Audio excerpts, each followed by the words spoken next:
सभी छात्रों को मेरा नमस्कार। न्यूमराइज क्लासेस में आपका स्वागत है। आज इंडियन ज्योग्राफी का लेक्चर 7 पार्ट 7 शुरू करने जा रहे हैं। आइए शुरू करते हैं। भारत का परिवहन तंत्र। सड़क नेटवर्क वैश्विक स्थिति। भारत का कुल सड़क नेटवर्क कितना है दुनिया में, इसकी रैंकिंग क्या है? ऑप्शन बी 66.71 लाख किलोमीटर, दूसरा स्थान दुनिया में है। व्याख्या: भारत का सड़क नेटवर्क 66.71 लाख किलोमीटर है, जो अमेरिका के बाद दुनिया का दूसरा सबसे बड़ा नेटवर्क है। राजमार्ग विस्तार 2014 से 23 के बीच। 2014 से 2023 के बीच राष्ट्रीय राजमार्ग नेशनल हाईवेज के नेटवर्क में कितनी वृद्धि हुई है? 60%। NH नेटवर्क 2014 में 91,287 किलोमीटर था, जो 2023 में बढ़कर 1,46,145 किलोमीटर हो गया, यानी 60% की भारी वृद्धि। सड़क निर्माण की गति 2023-24 में सड़क निर्माण की दैनिक गति कितनी रही? 34 किलोमीटर प्रतिदिन। व्याख्या: 2023-24 में सड़क निर्माण की गति 34 किलोमीटर प्रतिदिन रही। यह 2014 12.1 किलोमीटर दिन की तुलना में निर्माण दर में 143% का उछाल है। राजमार्ग लंबाई शीर्ष राज्य। राष्ट्रीय राजमार्गों की लंबाई के मामले में कौन सा राज्य प्रथम स्थान पर रहा है? महाराष्ट्र। राजमार्गों की सर्वाधिक लंबाई वाले शीर्ष राज्य एक महाराष्ट्र है, दूसरे नंबर पर उत्तर प्रदेश, तीसरे नंबर पर महाराष्ट्र। पहले नंबर पर महाराष्ट्र है। राष्ट्रीय राजमार्गों की लंबाई के मामले में कौन सा राज्य प्रथम स्थान पर है? तो महाराष्ट्र, फिर उत्तर प्रदेश, राजस्थान, 3 शीर्ष राज्य। भारत का सबसे लंबा राजमार्ग।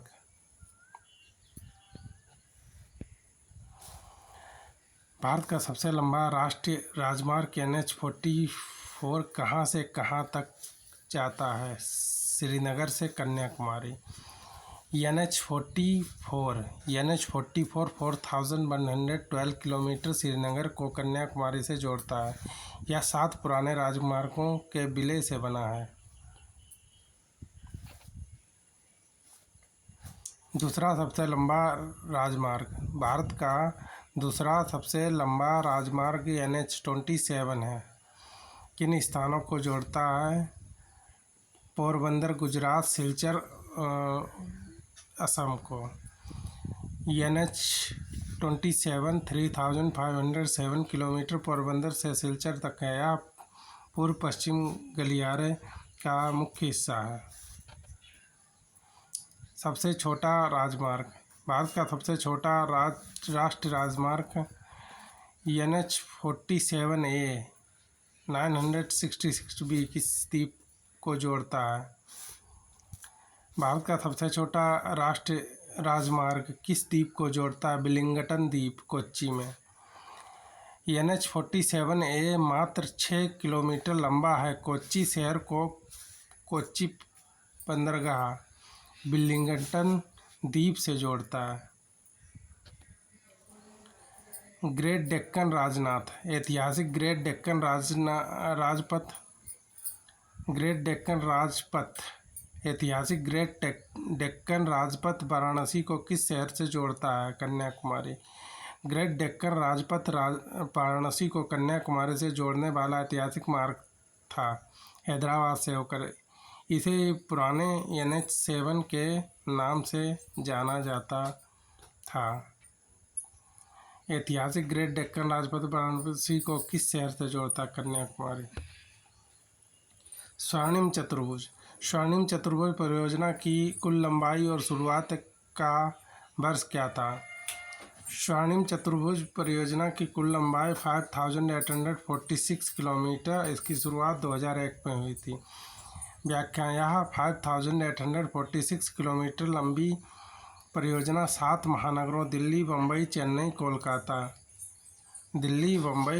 कोलकाता को जोड़ती है। शुरुआत 2001 में अटल बिहारी वाजपेयी के समय हुई थी। राज्य कवरेज। स्वर्णिम चतुर्भुज परियोजना भारत के कितने राज्यों को कवर करती है? 13। यह मेगा प्रोजेक्ट भारत के 13 राज्यों से होकर गुजरता है। देश के प्रमुख औद्योगिक क्षेत्रों को जोड़ता है। प्रमुख खंड। स्वर्णिम चतुर्भुज परियोजना का सबसे लंबा खंड कौन सा है? चेन्नई टू कोलकाता 1684 किलोमीटर। चेन्नई से कोलकाता का खंड 1684 किलोमीटर के साथ सबसे लंबा। इसके बाद कोलकाता दिल्ली 1453 का स्थान आता है।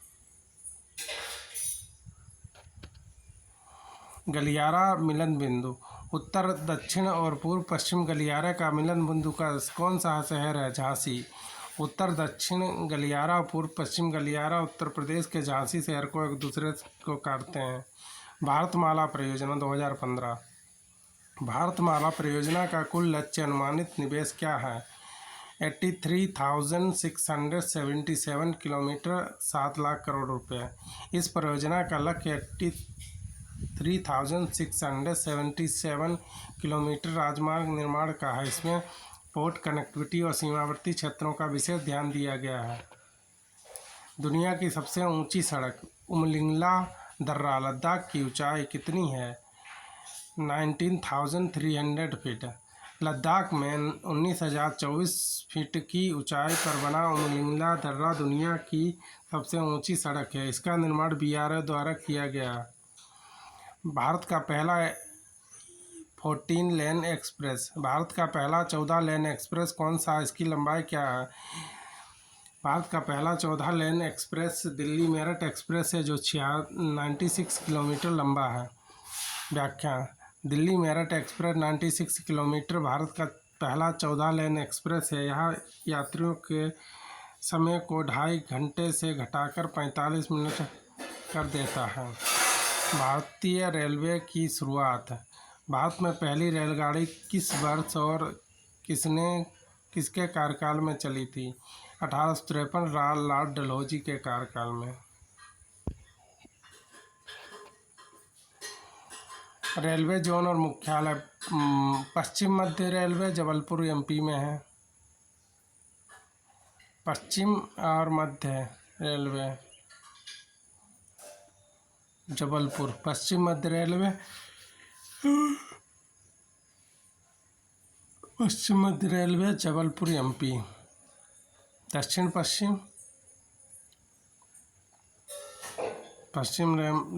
पश्चिम रेलवे हुबली कर्नाटक। दक्षिण मध्य रेलवे सिकंदराबाद तेलंगाना। दक्षिण पूर्व मध्य बिलासपुर छत्तीसगढ़। उत्तर रेलवे नई दिल्ली। पूर्वी तटीय मैदान भुवनेश्वर। कोंकण रेलवे लंबाई और अवधि। कोंकण रेलवे की कुल लंबाई क्या है? इसका निर्माण काल क्या था? कोंकण रेलवे की कुल लंबाई 760 किलोमीटर है। इसका निर्माण 1990 से 98 तक चला। कोंकण रेलवे की लंबाई 760 किलोमीटर। इसका निर्माण मार्च 1990 से लेकर 1998 के बीच हुआ। यह इंजीनियरिंग का बेजोड़ नमूना है। कोंकण रेलवे विस्तार। कोंकण रेलवे किन 2 स्टेशनों को आपस में जोड़ती है? रोहा महाराष्ट्र से मंगलूर कर्नाटक। कोंकण रेलवे विस्तार। कोंकण रेलवे किन 2 स्टेशनों को आपस में जोड़ती है? रोहा महाराष्ट्र से मंगलूर कर्नाटक। कोंकण रेलवे महत्वपूर्ण तथ्य। कोंकण रेलवे किस राज्य तक नहीं जाता? केरल तक नहीं जाता। कोंकण रेलवे केरल तक नहीं जाता। यह मंगलुरु कर्नाटक पर समाप्त हो जाती है। इसके प्रमुख स्टेशन रत्नागिरी हैं, मडगांव, उडुपी है। भारत की सबसे लंबी रेल सुरंग कौन सी है? भारत की सबसे लंबी रेल सुरंग कौन सी है? इसकी लंबाई क्या है?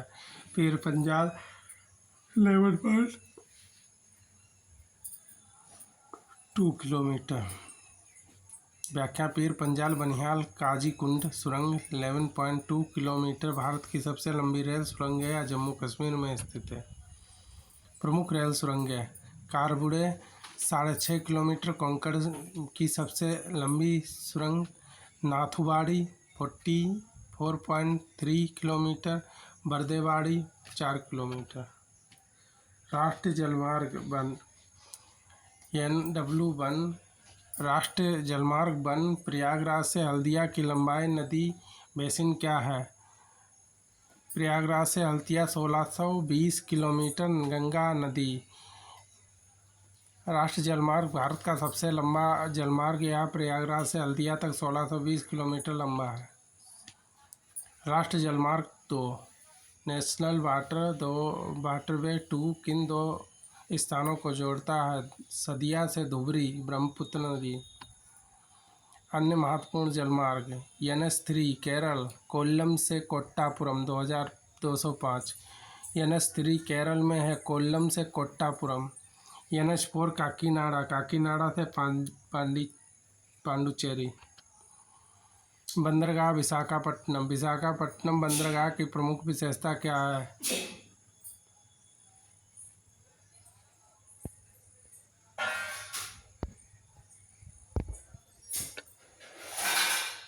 सबसे गहरा और प्राकृतिक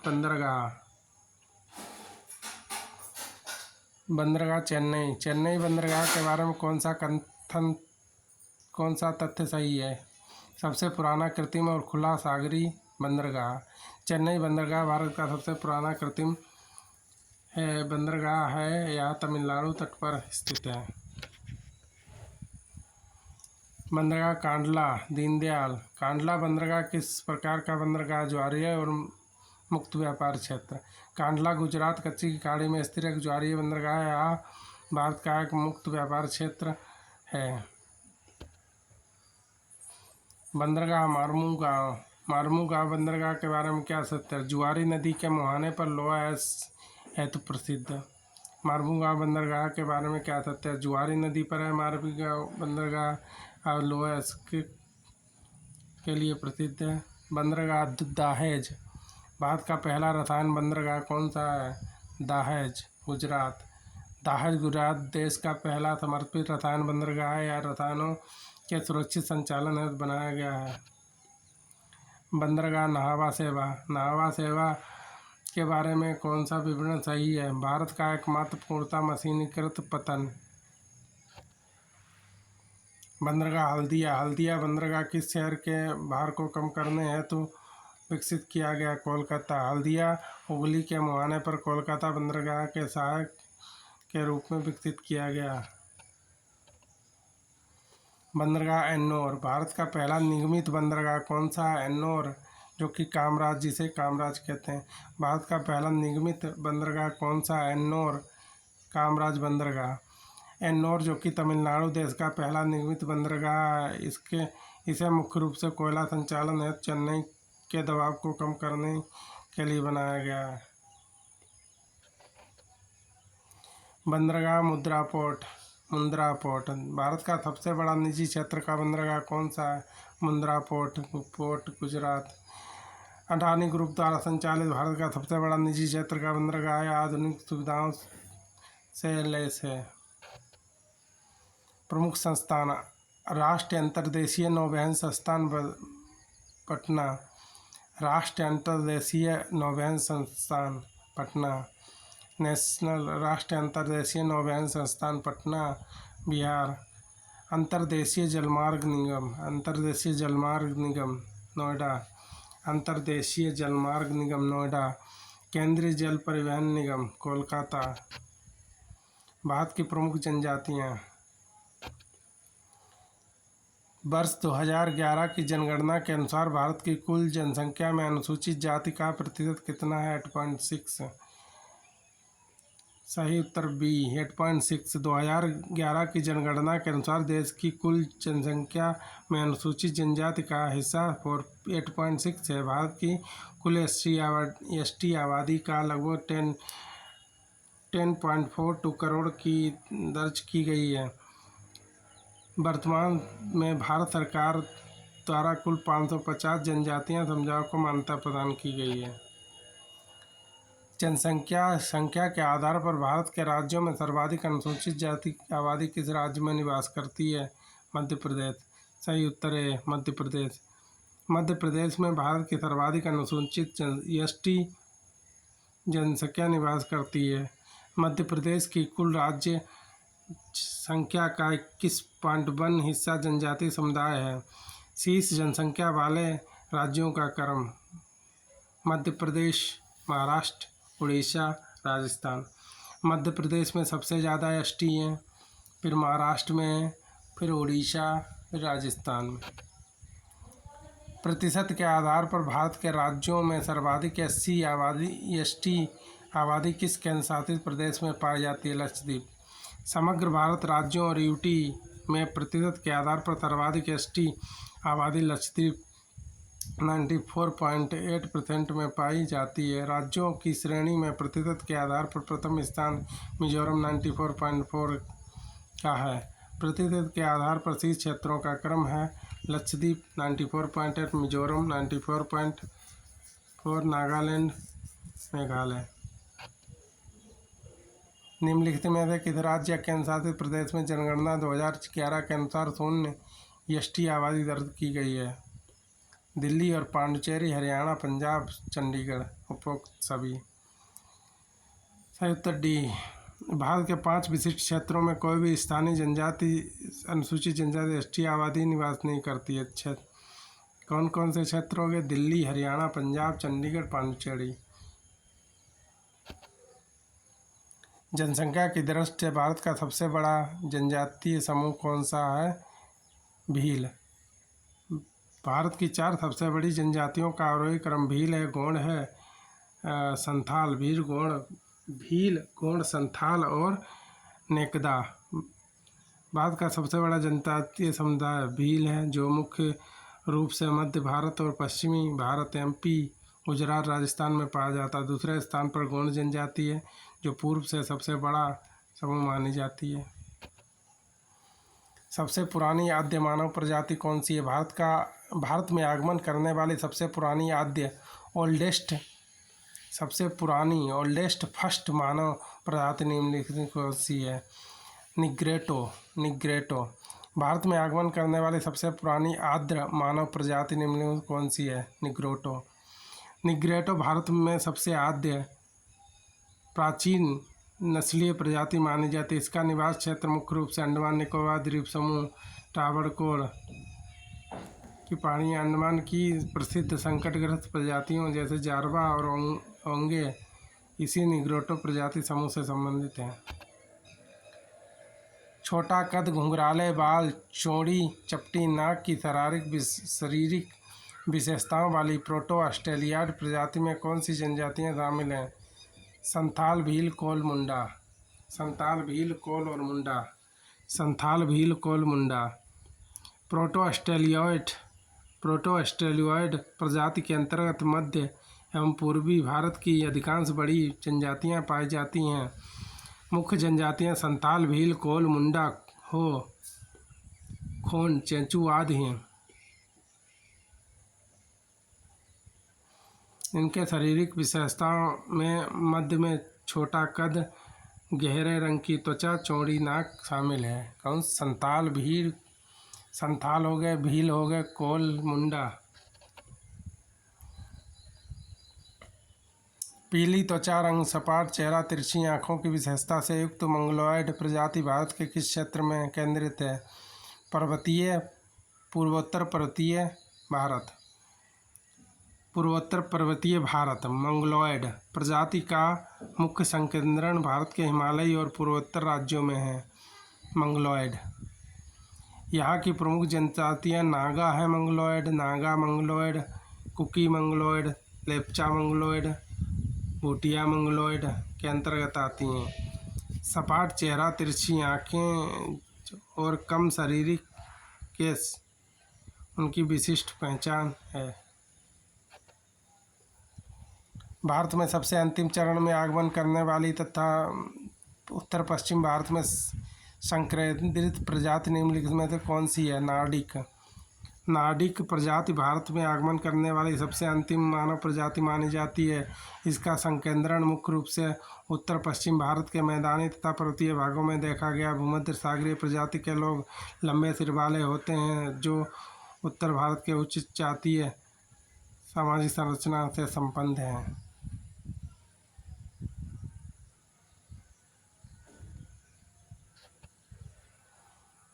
भारत में वर्तमान समय में कुल कितनी मान्यता प्राप्त जातियां श्रेणी समुदाय मौजूद हैं? 550। भारत के राष्ट्रपति द्वारा संवैधानिक प्रावधानों के तहत कुछ 550 जनजातीय समुदायों को अनुसूचित व मान्यता प्रदान की गई है। इन समुदायों की अपनी विशिष्ट सांस्कृतिक, भाषाई और भौगोलिक पहचान सुरक्षित रखना हेतु संविधान सुरक्षा प्रदान करती है। इनमें से 75 समुदायों को विशेष रूप से संकटग्रस्त श्रेणी है। भारत के सर्वाधिक आद्य और अत्यधिक संकटग्रस्त जावा जनजाति निम्नलिखित में से किस द्वीप समूह की मूल निवासी? अंडमान निकोबार समूह। जारवा भारत की सर्वाधिक प्राचीन आद्य जनजाति जो दक्षिण और मध्य अंडमान द्वीपों में पाई जाती है। यह जनजाति निग्रोटो समूह से संबंधित है। इनकी त्वचा का रंग बिल्कुल काला और कद छोटा होता है। पर्यटकों के अत्यधिक हस्तक्षेप ह्यूमन सफारी विवाद के कारण यह जनजाति वैश्विक स्तर में चर्चा में आई थी। जारवा जनजाति को पारंपरिक भौगोलिक आवास को पूर्ण सुरक्षा देने हेतु किस वर्ष इसे ट्राइबल रिजर्व एरिया घोषित किया गया? 1979। जारवा के प्राकृतिक पर्यावरण और जीवन शैली को बाहरी दुनिया से संक्रमण से बचाने के लिए वर्ष 1979 में इसके क्षेत्र में आरक्षित किया गया।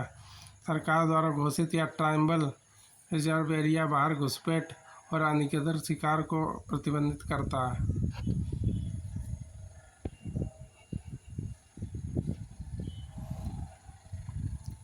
पूर्णतः एकांतवासी सेंटिनलीज तथा शोम्पेन जनजाति क्रमशः किन क्षेत्रों में पाई जाती है? अंडमान निकोबार क्षेत्र।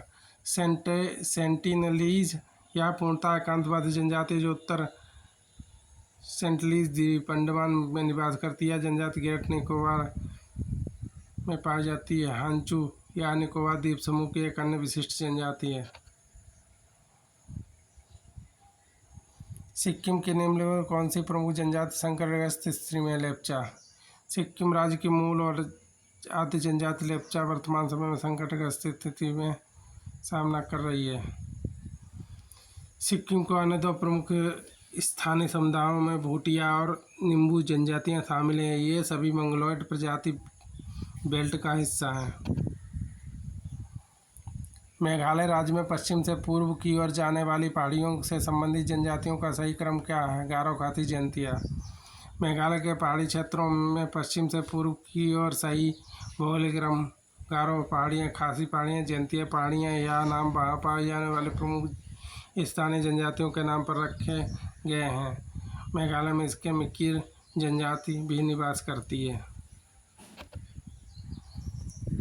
हाल ही में अत्यंत चर्चा में रही कुकी मतई जनजाति मूल रूप से किस पूर्वोत्तर भारत राज्य से संबंधित है? मणिपुर। मणिपुर की सबसे प्रमुख और व्यापक जनजाति कुकी, नागा, मैतई और पैतई भिलई शामिल है। मैतई समुदाय मणिपुर घाटी क्षेत्र में बहुसंख्यक है, जबकि कुकी और नागा पहाड़ी क्षेत्र के मुख्य रूप से निवास करते हैं। डफला मिसमी आपातानी जनजाति किस भारतीय राज्य की मूल निवासी है? अरुणाचल प्रदेश। उत्तर अरुणाचल प्रदेश के पहाड़ी और वन क्षेत्रों में मुख्यतः डफला मिसमी आपातानी जैसी मंगोलॉयड मूल की प्रजातियां पाई जाती हैं। आपातानी जनजाति में विशिष्ट कृषि प्रतिरूप और चेहरे पर पारंपरिक आभूषण हेतु प्रसिद्ध है। नागालैंड की वह कौन सी प्रमुख जनजाति है जो अपने विशिष्ट युद्ध कला कौशल कोन्याक भाषा जानी जाती है? कोन्याक। नागालैंड में पाए जाने वाले समूह में अंगामी, रंगमा, कोन्याक, लोधा प्रमुख जनजातियाँ हैं।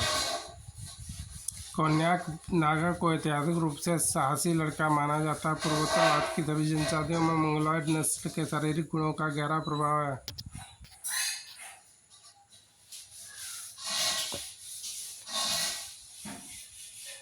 अबोर, मिरी, लुसाई, बोडो जनजातियाँ मुख्यतः भारत के किस राज्य में हैं? असम घाटी और उसकी पहाड़ियों में अबोर है। मिरी, लुसाई, बोड़ो, दियारा, मिरीर जनजातियाँ संकेंद्रित हैं। बोड़ो असम की सबसे बड़ी जनजातीय जनशक्ति राजनीतिक शक्ति है, जिसने लंबे समय तक विशिष्ट प्रशासन की मांग की है। पूर्वोत्तर जनजाति की प्रजातीय समानता। पूर्वोत्तर भारत की लगभग सभी जनजातियाँ गारो, नागा, बोडो आदि शारीरिक गठन और रूप रंग के आधार पर किसी प्रजातीय समूह से संबंधित है। मंगोलॉयड। पूर्वोत्तर भारत की समूचा जनजातीय एटल्स मुख्य रूप से मंगोलॉयड प्रजाति से संबंधित। इनकी शारीरिक विशेषता पीला ताम्र रंग, सवार चेहरा, उन्नत गाल की हड्डियाँ, तिरछी आंखें प्रमुख। यह क्षेत्र अपनी भौगोलिक प्रवृत्ता के कारण अपनी प्राचीन आनुवंशिक विरासत का प्रचार रखने में सफल रहा।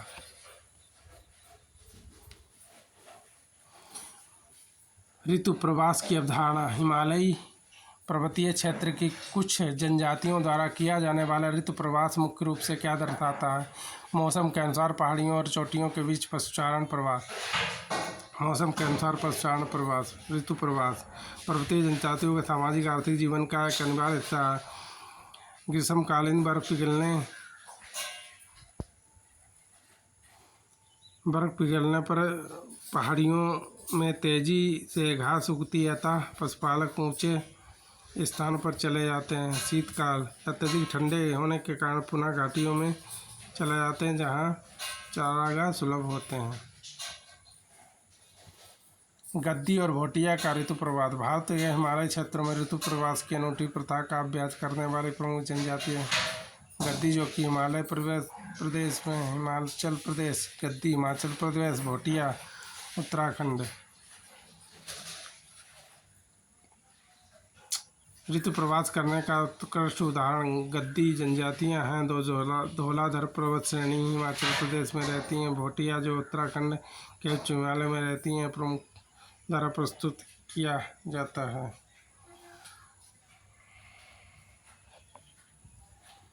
ऋतु प्रवास करने वाली प्रसिद्ध गद्दी जनजाति मुख्य रूप से किस पर्वतीय क्षेत्र के आसपास रहती है? धौलाधर पर्वत श्रेणी हिमाचल प्रदेश। गद्दी जनजाति हिमाचल प्रदेश के कांगड़ा, चंबा जिलों में पहाड़ी क्षेत्रों में विशेषकर धौलाधर पर्वत श्रेणी में निवास करती है।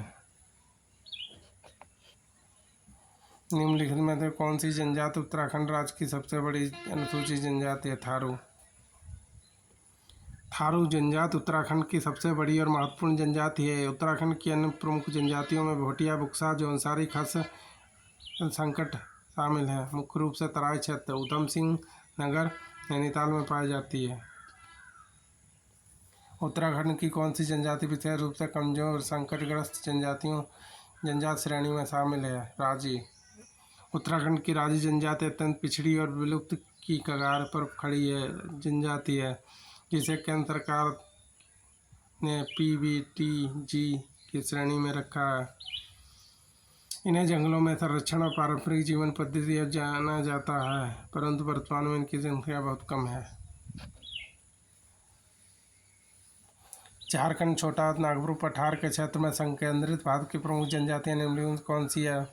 मुंडा, संताल, बिरहोर, उरांव। झारखंड का छोटा नागपुर पठार आदिवासियों का मुख्य हृदय माना जाता है। यहाँ मुंडा, संताल, बिरहोर, उरांव, हो, माल, पहाड़िया जैसी महत्वपूर्ण जनजातियां निवास करती हैं। जनजाति अपनी अनूठी संस्कृति, स्वतंत्रता संग्राम, इतिहास और हेतु प्रसिद्ध हैं। उत्तर प्रदेश में सर्वाधिक जिलों, विशेष रूप से पूर्वांचल क्षेत्र में पाई जाने वाली और प्राचीन काल में निवास कर रही जनजाति कौन सी है? गौड़।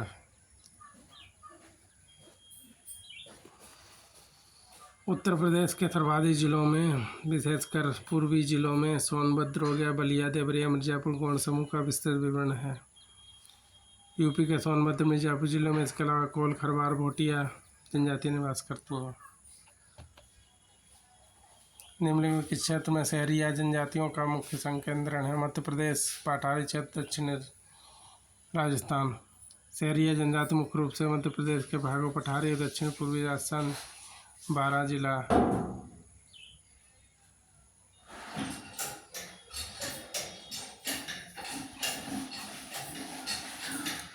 मारिया, मुड़िया और कमार जनजातियां मुख्य रूप से किस भारतीय राज्य में केंद्रित है? छत्तीसगढ़। छत्तीसगढ़ में बस्तर और दंतेवाड़ा वनों में प्रसिद्ध मारिया, मुड़िया, गोंड, कमार जनजातियाँ बहुतायत में पाई जाती हैं।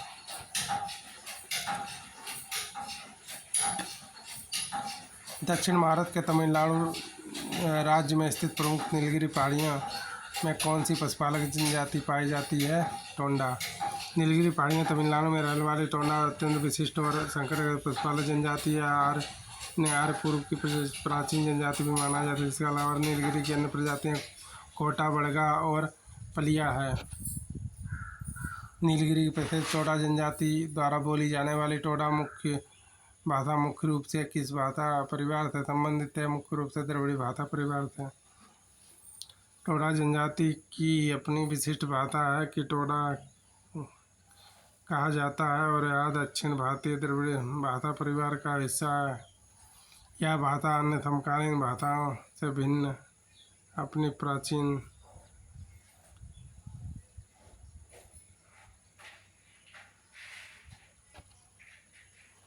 भैंस संस्कृति और दुग्धशालाओं को सर्वोच्च पवित्र मंदिर मानने वाली प्रसिद्ध जनजाति टोंडा है। मोपला, नायर, डफर जनजातियाँ केरल की हैं तो कोडागु जनजाति कहाँ की है? कर्नाटक। केरला की मोपला है। नायर, डफर जनजातियाँ केरल राज्य के पश्चिमी तट पर निवास करती हैं। कर्नाटक के कुरुग पहाड़ी में कोडागु जनजाति पाई जाती है। उत्तर प्रदेश के गोरखपुर तराई उत्तराखंड की वह कौन सी जनजाति है जो दीपावली को शोक त्यौहार मनाती है? थारू स्वयं को किरात वंश का मानती है। यह जनजाति दीपावली को शोक के रूप में मनाती है। किसी कार्य प्रारंभ करने से पूर्व झारखंड की मुंडा जनजाति द्वारा मनाया जाने वाला प्रसिद्ध सरूल त्यौहार मुख्य किसकी पूजा की जाती है? सरना, सकुआ और साल के कुंज की पूजा। झारखंड की मुंडा जनजाति कृषि की शुरुआत में मनाया जाने वाला प्रमुख सरूल है। इसे सरना अर्थात सकुआ साल वृक्ष के कुंज की श्रद्धापूर्वक पूजा की जाती है। मध्य प्रदेश राजस्थान की भील जनजाति द्वारा होली के पावन अवसर पर कौन सा पवित्र सामाजिक उत्सव मनाया जाता है? गोल गधेड़ो उत्सव। भील जनजाति द्वारा अपने पारंपरिक आवास मकानों को किस विशिष्ट शब्द से संबोधित किया जाता है? कु। भील जनजाति द्वारा मकानों को स्थानीय रूप से कोई कहा जाता है। बहुपति विवाह की प्रथा। एक महिला के एक से अधिक पति होने की प्रथा बहुपति विवाह मुख्य रूप से किन विशिष्ट भारतीय जनजातियों में पाई जाती है? टोडा, जौनसारी, कोटा। टोडा में जौनसारी, कोटा, नायर और खस। टोडा, जौनसारी, कोटा, नायर, खस।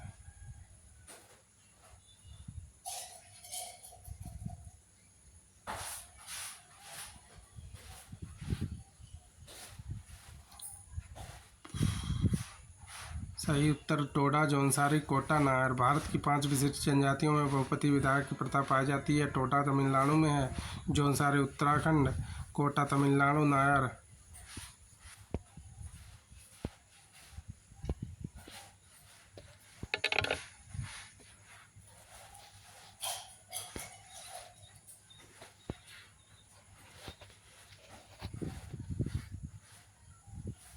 पांडवों के वंशज और महासु देवता की पूजा। स्वयं को पांडवों का वंशज मनाने वाली तथा महासु देवता की श्रद्धा पूजा करने वाली उत्तराखंड की प्रसिद्ध जनजाति कौन सी है? जौनसारी। उत्तराखंड की देहरादून की जौनसारी भावर क्षेत्र में पाए जाने वाली जौनसारी जनजाति स्वयं के पांडवों का वंशज मानती है। यह अपने मुख्य देव इष्ट देव महासु देवता भगवान शिव के रूप की विशेष पूजा करती है। बहुपति विवाह ऐतिहासिक प्रथा काफ़ी प्रचलित है। घटती आबादी और भौगोलिक संवेदनशीलता के कारण विशेष रूप से कमजोर संकटग्रस्त जनजाति में शामिल जारवा, ओंगे, राजी, लेप्चा, टोडा किन क्षेत्रों से संबंधित है? अंडमान निकोबार। जारवा अंडमान से, ओंगे उत्तराखंड, राजी सिक्किम, लेप्चा तमिलनाडु, टोडा तमिलनाडु। सही उत्तर जावा और ओंगे। अंडमान निकोबार राज्य, उत्तराखंड, लेप्चा, सिक्किम, टोंडा, तमिलनाडु, नीलगिरी। बांग्लादेश के कप्ताई बांध। बांग्लादेश के कप्ताई बांध के निर्माण के कारण विस्थापित होकर भारत के पूर्वोत्तर राज्य में बसे शरणार्थी आदिवासी कौन है? चकमा हाजोंग। चुआर, बघेरा और रामोसी जनजातियों के पारंपरिक ऐतिहासिक क्षेत्र क्रमशः कौन से हैं? मिदनापुर पश्चिम बंगाल, ओखा गुजरात, पश्चिमी घाट। मिदनापुर, ओखा पश्चिमी घाट। मिदनापुर पश्चिमी बंगाल क्षेत्र के वनवास जिन्होंने ऐतिहासिक चुआर विद्रोह किया। ओखा गुजरात के तटीय लड़ाके। पश्चिमी घाट महाराष्ट्र के वन रक्षक समुदाय। विस्थापित आदिवासियों के पुनर्वास विकास का प्रमुख क्षेत्र दंडकारण्य किन राज्यों में फैला है? उड़ीसा, छत्तीसगढ़, आंध्र प्रदेश। दंडकारण्य क्षेत्र पूर्वी मध्य भारत का बेहद दुर्गम पहाड़ी व वन क्षेत्र है। इसका भौगोलिक विस्तार ओडिशा, छत्तीसगढ़ और आंध्र प्रदेश क्षेत्र में है। खरवार जनजाति का भौगोलिक विस्तार निम्नलिखित में किस राज्य में नहीं पाया जाता है? उत्तर प्रदेश, बिहार में है, झारखंड, छत्तीसगढ़ में है, उड़ीसा में है, लेकिन राजस्थान में खरवार का विस्तार नहीं पाया जाता। खरवार जनजाति का विस्तार पूर्वी मध्य भारत में उत्तर प्रदेश में है, बिहार, झारखंड, छत्तीसगढ़, उड़ीसा में है, लेकिन राजस्थान में नहीं है। कोल जनजाति का विस्तार उत्तर प्रदेश के मिर्ज़ापुर के साथ साथ मध्य प्रदेश के किस प्रमुख ऐतिहासिक क्षेत्र में भी पाया जाता है? रीवा। कोल जनजाति उत्तर प्रदेश के मिर्ज़ापुर जिले, मध्य प्रदेश के रीवा संभाग दोनों में व्यापक रूप से विस्तृत है। यह भौगोलिक ओवरलैप मध्य प्रदेश के आदिवासी प्रवासी का जीवंत उदाहरण है। अभ्यास सेट आपने। यहीं पर हमारा पार्ट 7 समाप्त होता है। धन्यवाद। मिलते हैं पार्ट 8 में।